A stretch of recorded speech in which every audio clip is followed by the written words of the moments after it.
Hello, everybody. Welcome to Spoil Your Baby podcast. Today, I am here with Jessica Joelle Alexander. You probably know her as the best-selling author of The Danish Way of Parenting. And we're so happy to have you. Thank you so much for being here. It is such a pleasure. Thank you for having me. Yeah. We got to spend time together in Romania in the fall. And it's just so nice to see you again. And you. I wish we could do it in person. I know. Maybe one day. Well, maybe one day we'll be in Florida together at the same time. That would be amazing. I would love that.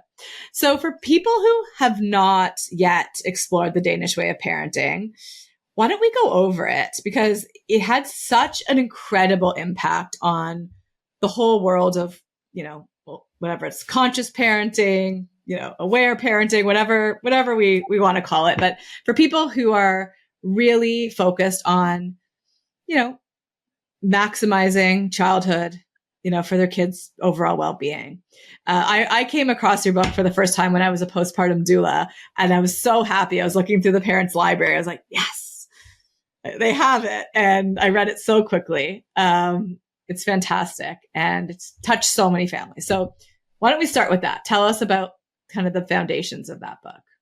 Well, thank you so much. That's very kind of you. It was definitely, I always call that book as my third child. I have two real children, and that was my third book. It was a big part of, it was a big, how should we say?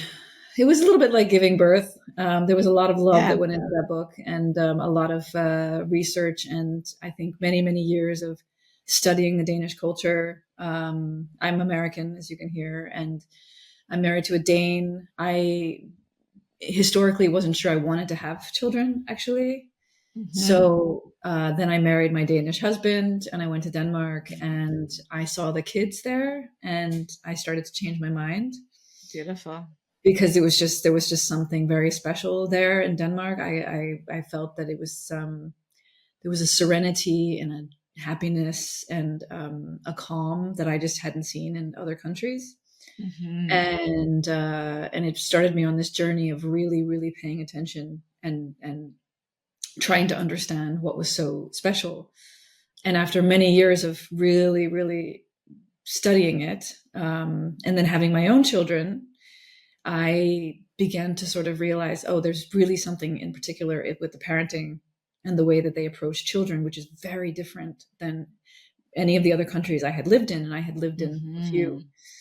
So I had noticed there was something very particular, and then I had my first child, and I found that I preferred all the Danish advice to parenting to any parenting book I had read or any of the psychology I'd studied.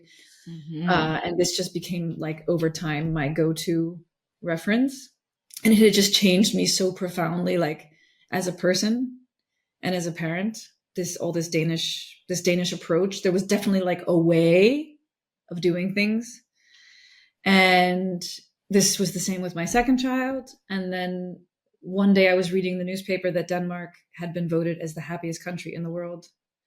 Yeah. And as an American, this obviously stuck out to me, because Americans tend to be, we want very into happiness. Yes. And then I found out for 40 years in a row, Denmark is always in the top 3 happiest country in the world. Yeah. And a light bulb went off in my head, and I was like, oh my God, maybe it's the parenting, because happy kids grow up to be happy adults, and it's a cycle. So from there, it was about conceptualizing the philosophy of parenting. And I think because it's written through a sort of vulnerability of exploring the American culture versus the Danish culture, and also just the struggles of how it, examining your own upbringing, examining your own culture, and being open to taking off the way you see the world and trying on another way of seeing the world, mm-hmm. and seeing if there's anything that's different that you would be interested in trying. Yeah. I think that's why it resonated.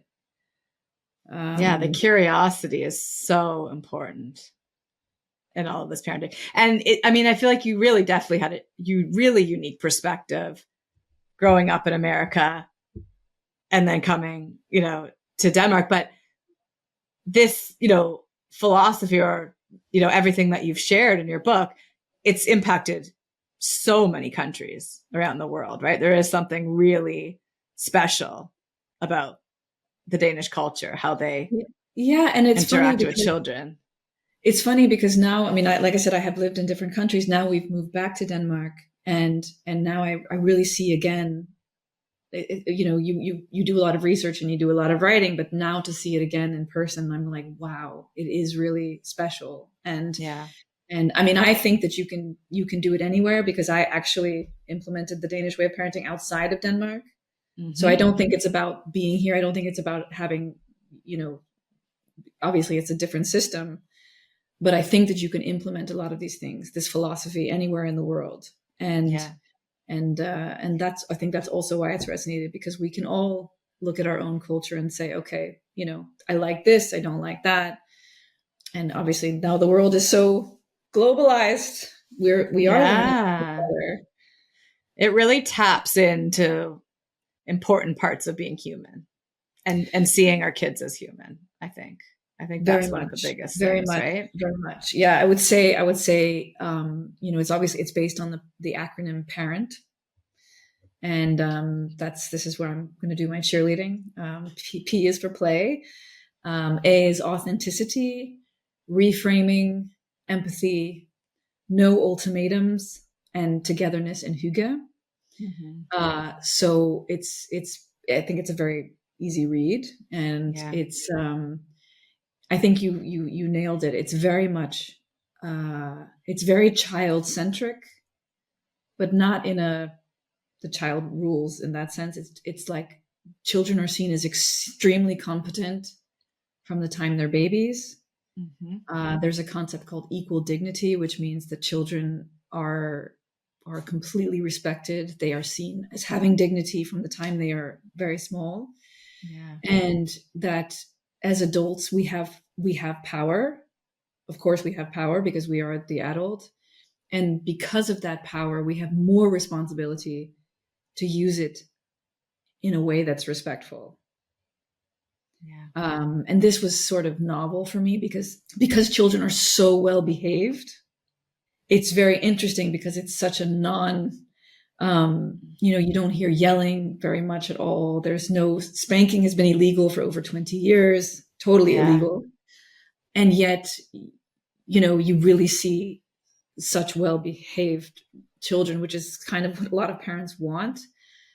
But to see this idea that like respect actually brings back respect, and to see it in person in an entire country is really, I think myself coming from an authoritarian background and more strict parenting, I had many arguments with my husband in the beginning because I was always like, how are we going to discipline?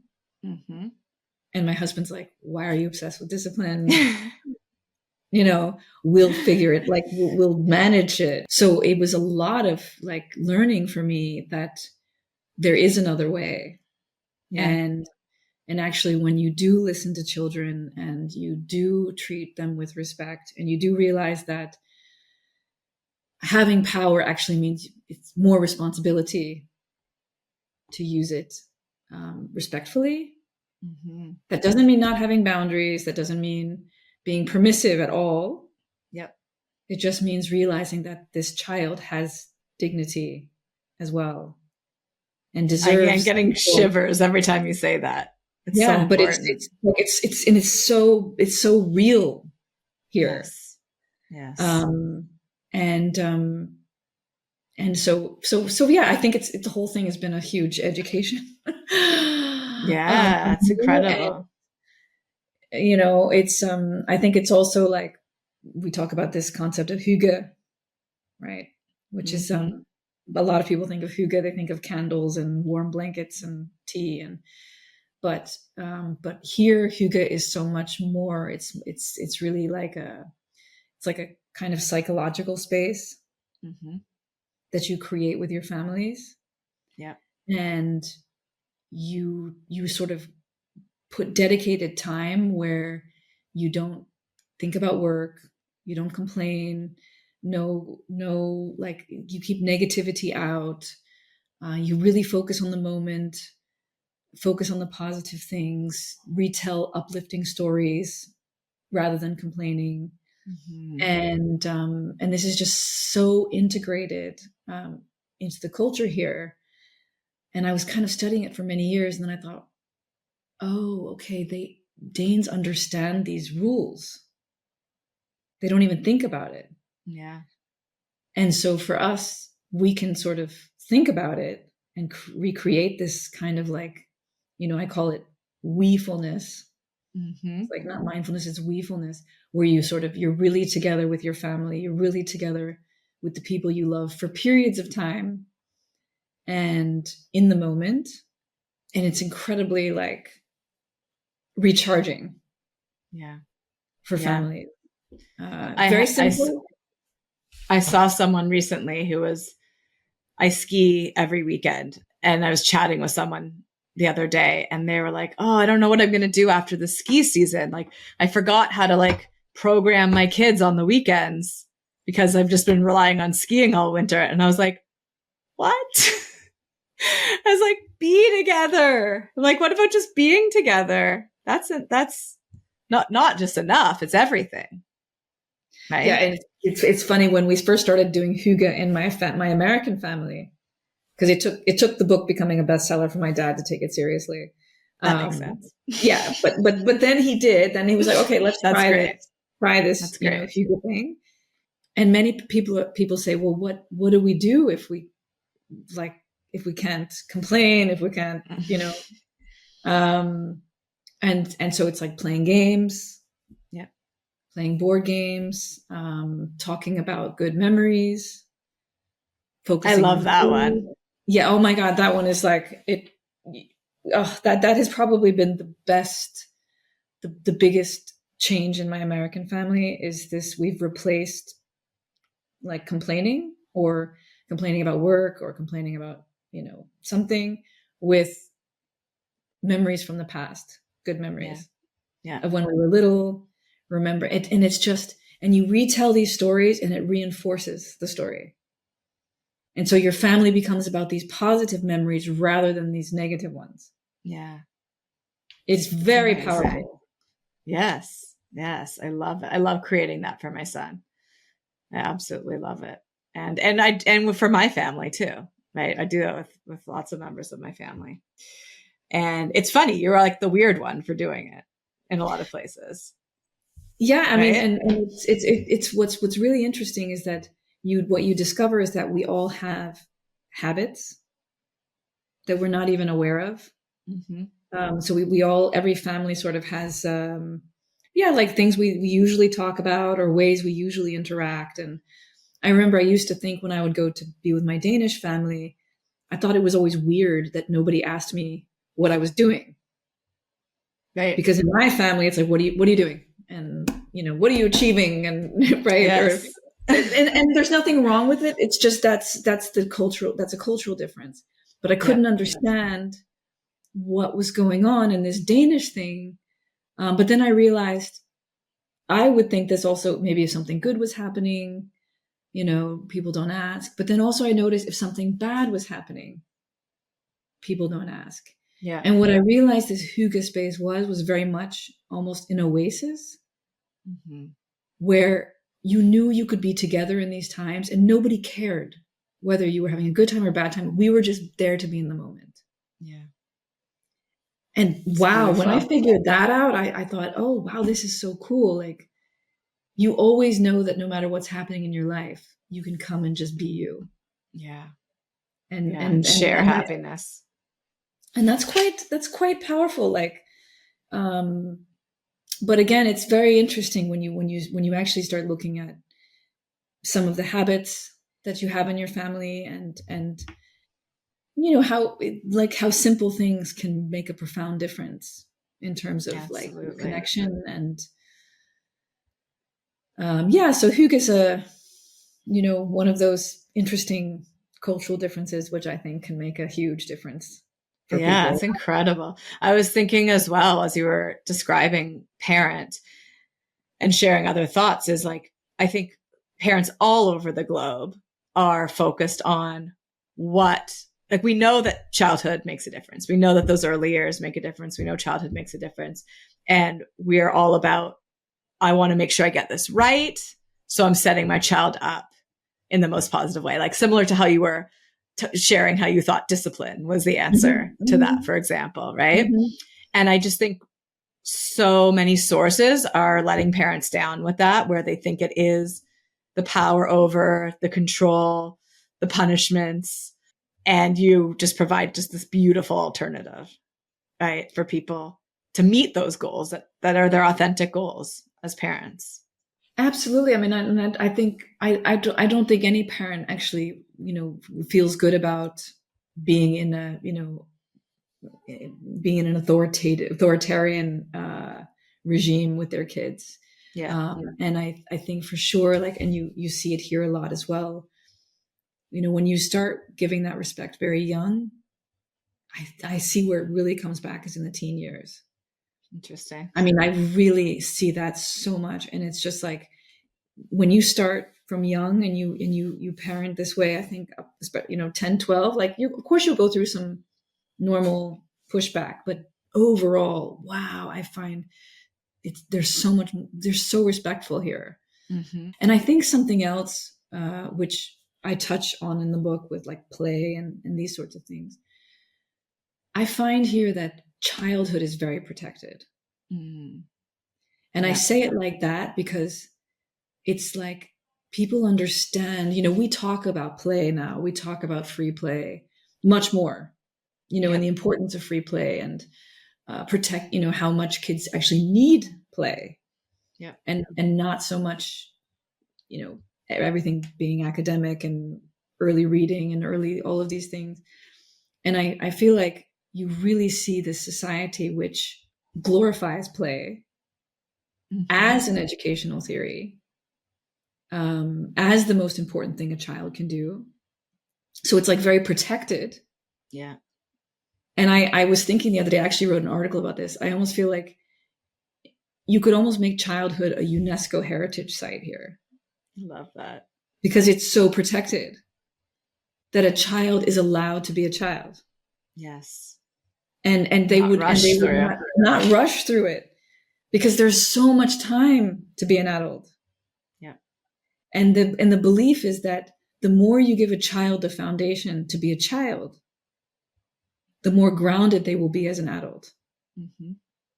Yeah. Because they're allowed to grow at their own pace and enjoy childhood. Beautiful. And it yeah. And I think that also for me as an American, this was a massive like paradigm shift because I Yeah. was the one that had the early reading and the math and the, so for me, I was like, what do you Yeah. mean?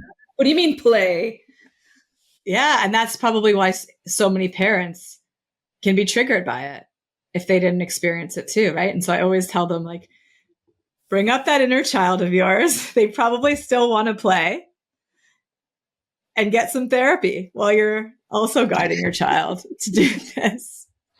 Right. We lose that so quickly. It's amazing. Yeah. And so many of like you mentioned as well, the behaviors that people are seeing that are really difficult to manage come from not being seen, heard, or nourished in these emotional ways in early Yeah. life. Right. And I also imagine some of that, anger and some of the harder things that come up in adolescence are also a reaction to some of that, Mm-hmm. Mm-hmm. parenting that lacks a lot of respect in those Yeah. early years, right? Yeah. We really, And we're just being affected by what's around us as well. So like, I yeah, mean, it's difficult to parent. I mean, I understand it's difficult when you have everybody else around you rushing yes, kids very or in a difficult. million activities or, and for you to really hold fast and say, I'm not going to give in to that because, I mean, I think that is really, really difficult. And that's it's like, that's when it helps to have maybe a kind of a tribe of friends or other people who also believe in this, and that we don't have to rush our kids through childhood, and that we're not doing it for their good. We're doing it because other parents are doing it. Yes. And it's coming from fear, right? Instead of coming from love and connection, where I think we should be. It's amazing. Yeah, that is tough in this world. I definitely feel that. Wonderful. So you have a new book coming out. I want to talk about some of the new things that you're working on. Will you share a little bit about the new book? Yes. So basically the new book is called The Danish Way Every, and it's really just the Danish way of parenting is like sort of the philosophy of the Danish way and the approach to parenting here.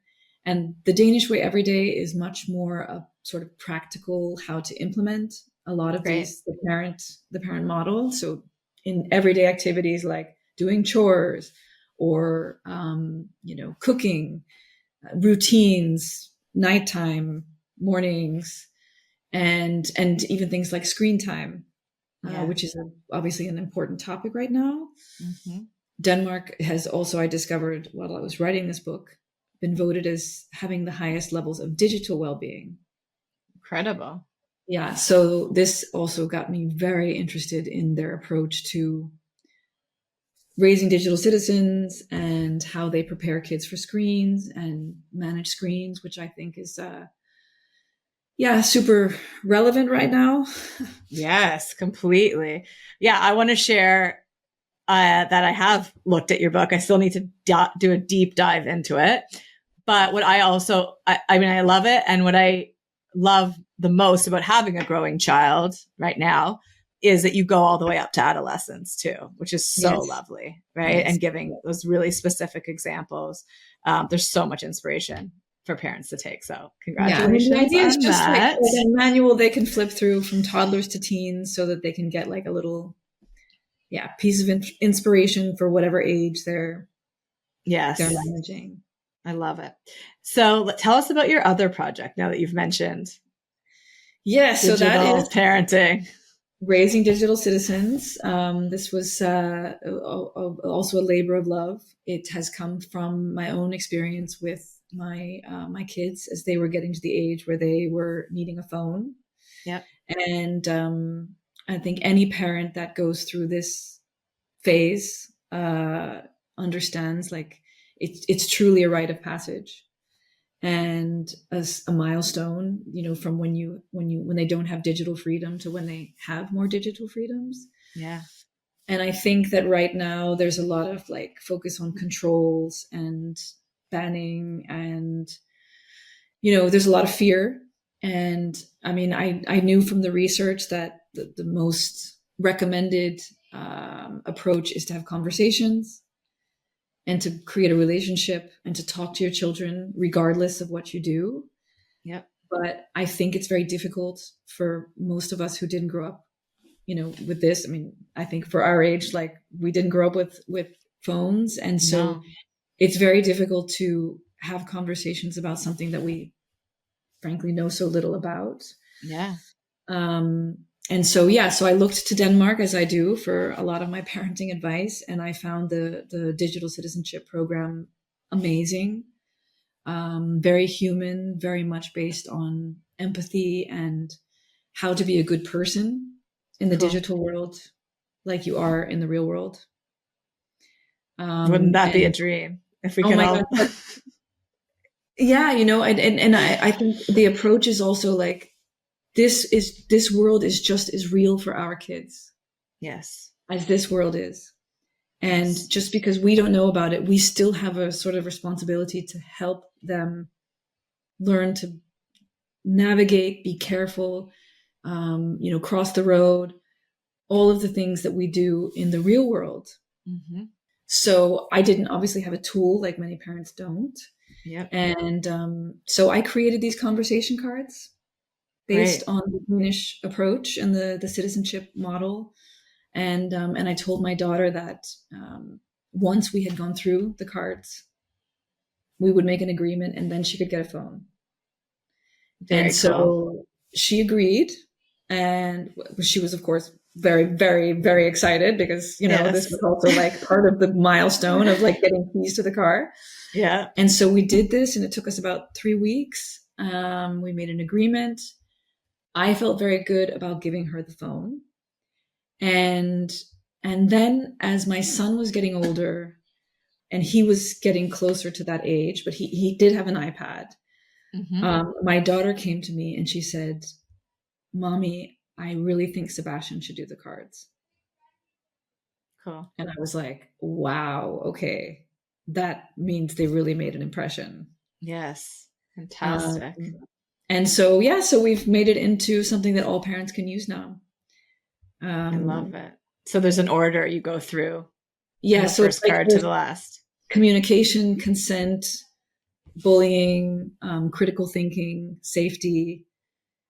It's really, again, it's like it's giving parents a tool to be able to talk about so many things that we don't know about. Yep. It's an education together because we don't know many things. Yep. And across the board, what we've heard from both parents and kids, it's been really sweet. Both of them say, I can't believe how much they know, and I can't believe how much they don't know. Mm-hmm.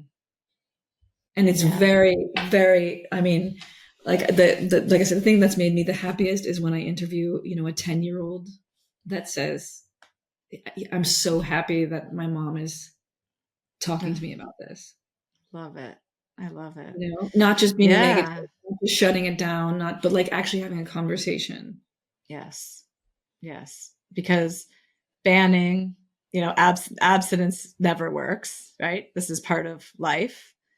And we need to, the same with anything, right? We need to teach our kids safety, moderation, and awareness about Yeah. everything. So Yeah. And it comes thank back you to for that. making this. Well, thank you so much. I mean, it's like I said, it's been a labor of love. It took some years and a lot of research, and but I really feel like it's a missing piece of the puzzle right now. Yep. There's just so much talk of fear, and like I think it's fantastic if you want to wait till your daughter or your child is 16 or 18, and you can do that. Mm-hmm. I think that's everybody has their own approach, and we really need to have a talk with our kids. We still need a relationship with them about their digital life. Because Yeah. if they feel like they can't talk to us or that we don't know anything at all, Right. then I think it's more dangerous. Yep. I love that you have a common ground, right? To be like, oh, one of these topics came up. Can we dig into it together? Yeah. Because we both Yeah. have this common understanding. That's a beautiful way to think about it. Yeah. And I Yeah. actually think, coming back to this no ultimatums approach, this experience of doing the cards is like, it's also a way to really kind of go into the adolescence phase, because you won't have all the answers, and this is not about having the answers. This is about Mm-hmm. being curious together, learning together, setting family values Yep. together. And when your child sees that you're actually genuinely curious, you're okay with not knowing everything, Mm-hmm. like they get a different respect for you. Yep. And this is really, I think, the key. It's this rite of passage, and it's a milestone that I think if we use it in the right way, Mm-hmm. and we show them that we're vulnerable, and we make it this more equal experience of getting clever together, Yeah. then we can base it on trust and not fear. And Yep. I do think it's the best protection long term. Yeah. I love it. I know I'm scared of that time. And I'm always, anyone I know who has a child that age, I'm like, tell me everything. What's going on? How are you keeping connection? How is everything going? And so looking ahead, like this is something that's just so important for parents to have, even if you have young ones, right? Leading up to it, starting to think about it and starting to have conversations. Would you say? Yeah, I think, it's I interviewed a mom today. She has an 8-year-old, and I had done a talk she'd been in the audience, and she was really like strict. No, her kids were never going to get anything. She was completely like, you know, and she kind of thought she was interested, so she got the cards, and she told me, she said, I just got them kind of as a, she didn't even take it that seriously. And she said when she opened them and she read through them, she said, I had no idea how much I didn't know. I had not thought to talk about all these things. I've had such great conversations with my daughter. Like, and she said, now I realize how much I need to be prepared and how important it is to start speaking early. Yeah. So obviously, I mean, every child is different, and some kids, you know, these are not, they're not, every question is not for every age, right? So I think as a parent, you have to understand, you know, what is appropriate and not appropriate. But the earlier you can start having conversations, letting your child know that you're interested, that it's okay to talk about these things, and that, you know, you learning together, I think that's the key to making the trust. I love it. I love it. Well, Jessica, thank you so much for all of this incredible knowledge and goodness and research that you're sharing with parents all over the world. It's so needed and so appreciated. So thank you so much. I want everyone to check out your book, The Danish Way of Parenting, your new book. Remind me of the title. Danish Way Every Day. The Danish Way Every Day. And let's see your cards one more time. Let's see what the hell they look. Raising Digital Amazing. And where are those available? Those are available on Amazon now and soon to be in bookstores as well. Fantastic. Well, thank you so much for being here. I'm wishing you all the best with these new projects. I know that they'll do great. And we'll post all the links for everyone to check them out as well. Thank you so much, Greer. And thank you for everything you do as well.